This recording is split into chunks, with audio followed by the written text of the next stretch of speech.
Olá, tudo bem? Mais uma vez juntos, agora para darmos continuidade na terceira parte. Como eu falei, vamos ter aí vários vídeos sobre a questão das experiências com o Espírito Santo, falando sobre dons, falando sobre revestimento, batismo do Espírito e muitas outras situações que podem ocorrer na vida cristã. Lembrando que eu quero deixar bem claro aqui que se você estudar na Bíblia, vai descobrir que Elias é o profeta, e depois de Elias, o profeta que substitui Elias todo mundo sabe, Eliseu. Mas as pessoas têm dúvida de quem substitui Eliseu. Era para ser Geazi, mas não foi Geazi. O profeta que substitui Eliseu é Jonas. E aí nós vamos ver um paralelo que tem entre a vida de Jonas e a vida de Eliseu. Eliseu foi um homem cheio do Espírito de Deus, um homem que Deus usou ele de maneira tremenda. E também vamos ver algo na vida de Jonas muito interessante. Mas antes de a gente mostrar esses mistérios, eu quero que você se inscreva no canal se você ainda não é inscrito. Compartilhe com seus contatos, nos dê um like, deixe seus comentários aqui no rodapé. Entre no nosso site, seriocarlosmacedo.com.br, tá certo?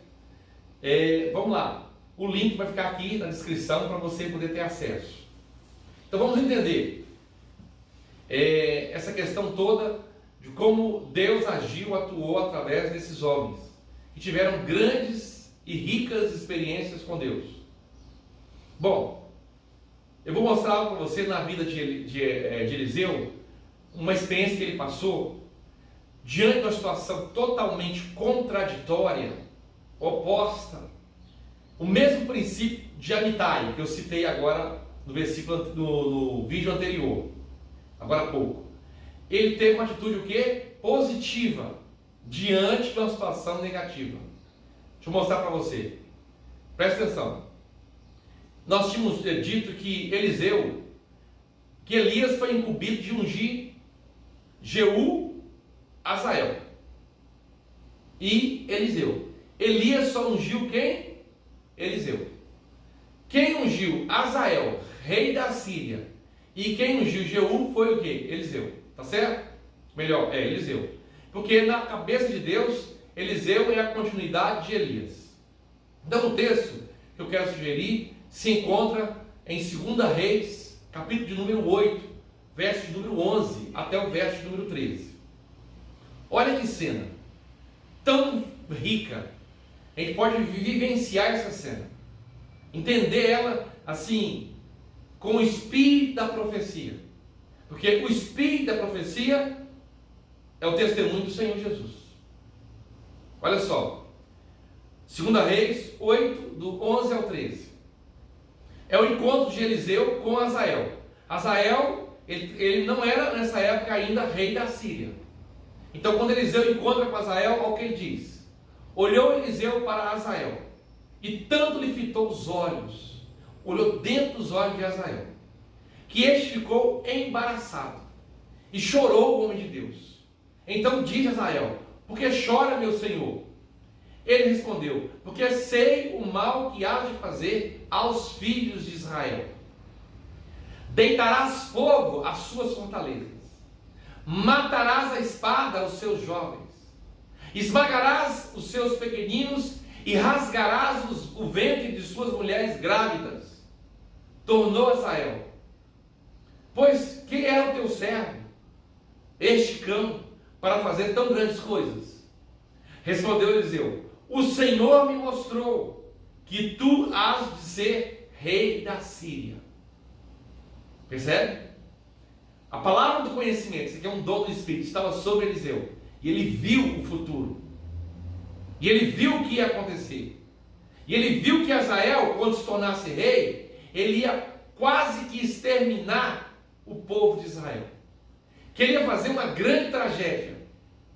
Aí diante daquela situação toda, o que Eliseu fez? Ele recuou? Não.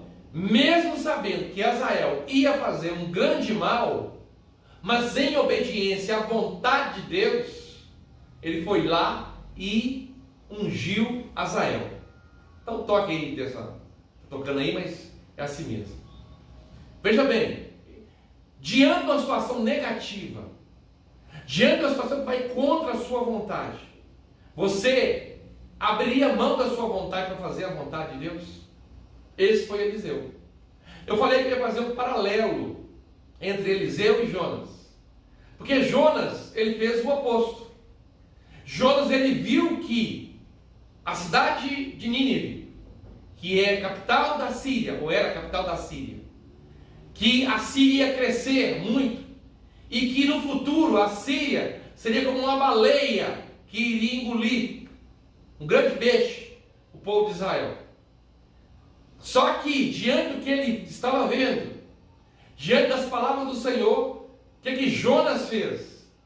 Ele escolheu se auto-sacrificar e ele fugiu da presença de Deus para que não houvesse tempo para que aqueles cidadãos lá de Nínive se arrependessem e o juízo de Deus fosse desencadeado, exterminando aquela nação que iria fazer o mal para o povo de Israel.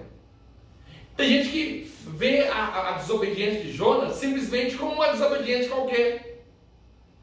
Ele não queria desobedecer a Deus, mas ele amava tanto o seu povo. Eu vou ler o texto para entender. Olha lá, Jonas capítulo 1, versículo 8 ao 12. E quando eu terminar de ler, você vai descobrir o seguinte: que a desobediência de Jonas é mais elevada, é mais nobre do que a nossa melhor obediência. Você não entendeu não? Você vai entender. A desobediência de Jonas é mais elevada, é mais nobre do que a nossa melhor obediência. Será que nós teríamos a capacidade de fazer o que Jonas fez? Vou mostrar as coisas que Jonas fez e que não são fáceis. Envolve renúncia, envolve amor pelo seu povo. Jonas 1, 8 a 12. Então lhe disseram: declara-nos agora por causa de quem sobreveio este mal. Quem disse isso? Os marinheiros, no barco onde Jonas estava. O mar ficou enfurecido, eles sabiam que tinha alguma coisa errada, lançaram sorte e encontraram quem? Jonas. Que ocupação é a tua? De onde tu vens? Qual é a tua terra? Olha quantas perguntas. De que povo és tu? E ele respondeu: sou hebreu, temo ao Senhor, o Deus do céu, que fez o mar e a terra. Então os homens ficaram possuídos de grande temor e lhe disseram: que é isso que fizeste? Pois sabiam os homens que ele fugia da presença do Senhor. Mas ele não fugia pelo prazer de fugir da presença do Senhor. Ele fez aquilo para que o povo dele fosse preservado. Eliseu, o texto que nós lemos ali agora há pouco, diante da situação, ele não fugiu. Ele renunciou à sua vontade, chorou, porque ele, de carne e osso, ele viu a tragédia que seria acometido o povo de Israel, mas ainda assim, em obediência, foi lá e ungiu Israel. Aí veja bem, porque lhe havia declarado, disseram-lhe: que te faremos para que o mar se acalme? Porque o mar está tornando cada vez mais tempestuoso. Aí, diante da situação, o que é que Jonas vai dizer? Respondeu-lhes: tomai-me e lançai-me no mar. Você faria isso? Você está fugindo da presença de Deus. Você está em desobediência. E aí, para resolver o problema de um pessoal no navio, você dizer: me jogue no mar. Praticamente dar cabo da própria vida. Me jogue no mar, no alto mar. Se você for jogado, vai acontecer o quê? O óbvio, você vai morrer. Então, olha como é que a desobediência de Jonas é mais elevada do que a nossa melhor obediência. Eu não sei você, mas vou dizer da minha pessoa: você já ofereceu a sua vida em troca de outros? Alguma vez? Pode dar cabo da minha vida. Eu vou doar todos os meus órgãos, vou morrer. Já fez isso? Se você já fez, nem está me ouvindo. Então, está vendo? Porque eu sei que é por minha causa que vos sobreveio essa grande tempestade. Ele está assumindo o erro. Ele está reconhecendo o erro. E aí lá no capítulo 2, quando ele já está lá no ventre da baleia, vivo, ele vai fazer uma oração. Olha a oração dele. Ele não queria ficar distante da presença do Senhor, a qual era representada pelo templo de Israel. Jamais. Então eu disse: lançado estou de diante dos teus olhos. Falando para Deus. Tornarei porventura a ver o teu santo templo. Aí. Ele tinha amor, devoção, verdadeira e sincera. Ele rasgou o seu coração para preservar o seu povo. É como eu falei, a desobediência de Jonas é mais elevada do que a nossa melhor obediência. Então ele fugiu para salvar o seu povo.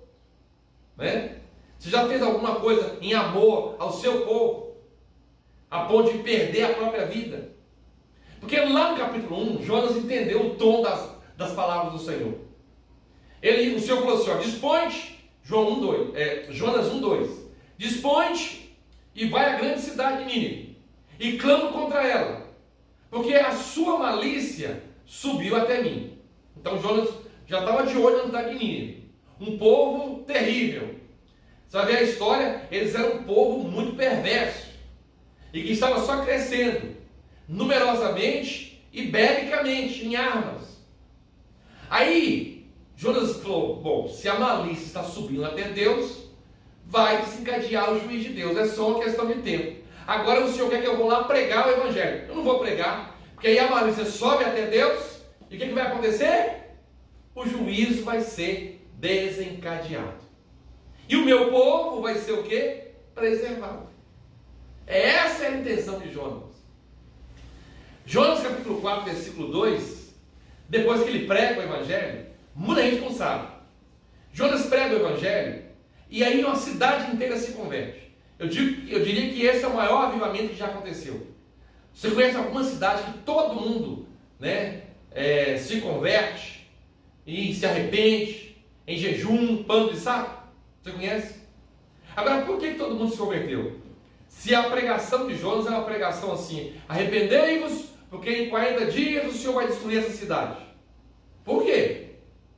É porque Jonas trazia no seu corpo as marcas da morte. Deixa eu repetir. Jonas trazia no seu corpo as marcas da morte. Paulo falou assim: ninguém me moleste, porque eu trago sobre mim as marcas de Cristo. Quais seriam as marcas? Quais seriam as marcas da morte que Jonas trazia no seu próprio corpo? Bom, você vai descobrir que se uma pessoa ficar 3 dias no ventre de um peixe, no ventre, não é no estômago, se fosse no estômago, ele seria dissolvido, nem existiria mais. Mas como foi 3 dias, mesmo no ventre, o corpo dele vai sofrer alguma agressão.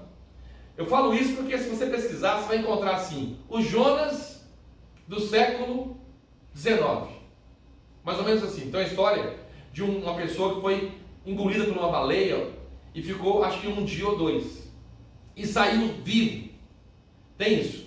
Isso foi, parece que em Londres, alguma coisa assim, próximo ali da Inglaterra ou Nova York. Tem algo assim na internet. Depois eu posso deixar aqui o link para você pesquisar. Essa pessoa que saiu, o relato dos marinheiros, ele estava desacordado, mas vivo, sem nenhum cabelo na cabeça e a pele toda vermelha. Pois é, quando Jonas foi vomitado, lançado sobre aquela areia ali, não sei se você sabe, tinha o povo de Nínive adorava um deus chamado Dagon. Esse Dagon, metade dele era peixe e outra metade era humano. E esse peixe, que não é uma baleia, é um peixe, porque a baleia tem uma garganta muito estreita, não dá para passar, o homem não tem como passar por ali, segundo alguns estudos científicos, é um peixe. E esse peixe, o povo ali de Nínive adorava ele como se fosse um deus, esse peixe. Então veja bem, as pessoas que estavam na praia viram da boca do peixe que eles adoravam sair um homem. Olha como é interessante detalhes. E esse homem que sai da boca do peixe traz uma palavra de Deus. E ele sai vivo. Da boca do peixe só sai morto, ele saiu vivo. E as pessoas que não viram, que não presenciaram, embora aquilo foi propagado na cidade, sabiam que era verdade. Porque as marcas da experiência que Jonas teve estavam impregnadas nele. De maneira que o testemunho de Jonas se tornou tão verdadeiro, tão impactante. Te digo uma coisa, a vida cristã é uma vida onde o caminho é estreito, o caminho é apertado. E aí a gente vai descobrir o seguinte, que quando você tem essa experiência na sua vida, as pessoas vão ver, porque isso está impregnado na sua vida, na sua experiência, como um vaso, que ele tem todos aqueles caracteres, quando ele é feito de barro, mas aquilo ainda não está, aquilo que foi colorido no vaso, não é do vaso. Mas quando o vaso passa pelo fogo, esses caracteres são estabelecidos, constituídos, para sempre naquele vaso. Porque aquilo foi aderido pelo vaso. O vaso passou pelo fogo e não quebrou. Alguns vasos se quebram, mas aquele que permanece, aquela experiência agora, ela é real na vida da pessoa. Tem gente que pensa que as experiências cristãs serão nossas, simplesmente porque nós as compreendemos. Não, nós temos que as experimentar. E aí nós temos várias circunstâncias da vida para forjar em nós esse caráter. Tá certo? Então, o ponto que eu deixar bem claro aqui, nós precisamos buscar ter experiências reais com Deus. Através da oração, sim. Através do jejum, sim. Através da santificação, sim. Mas mais importante, através do nosso viver dia a dia. Agora veja bem, Jonas, quando viu que a cidade toda se converteu, em vez de ficar feliz, ele ficou triste. Porque ele falou assim, agora essa cidade já era uma potência, vai virar uma potência muito maior ainda. Né? E ele ficou triste, lá em Jonas capítulo 4, versículo 3, 10 e 11, mostra que ele ficou triste, que ele pediu a própria morte.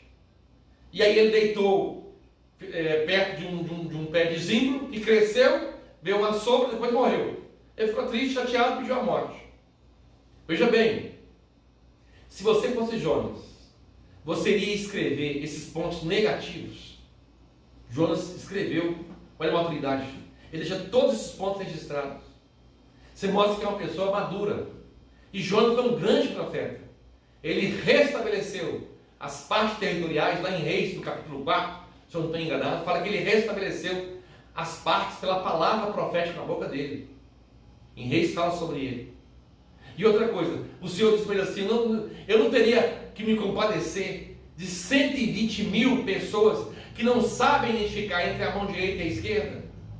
Essas 120 mil pessoas que mostram aí no texto, eu nem vou ler não, você pode confirmar aí, no finalzinho do versículo, não são os ninivitas, são as crianças de Nínive, né? Não são os adultos, melhor dizendo, são crianças, e são os animais que tinha naquela cidade. A cidade devia ter mais de 1 milhão de pessoas.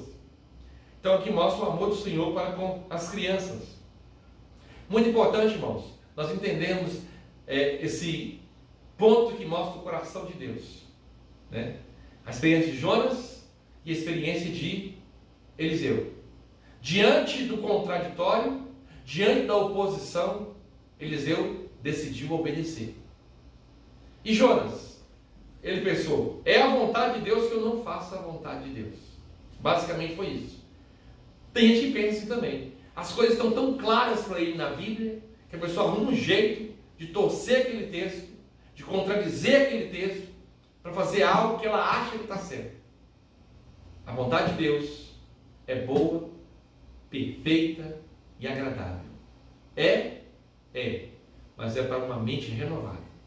Uma mente que não é renovada, a vontade de Deus nada mais é do que um espinho na carne. Tá certo? Deus abençoe. Vamos dar continuidade no próximo vídeo.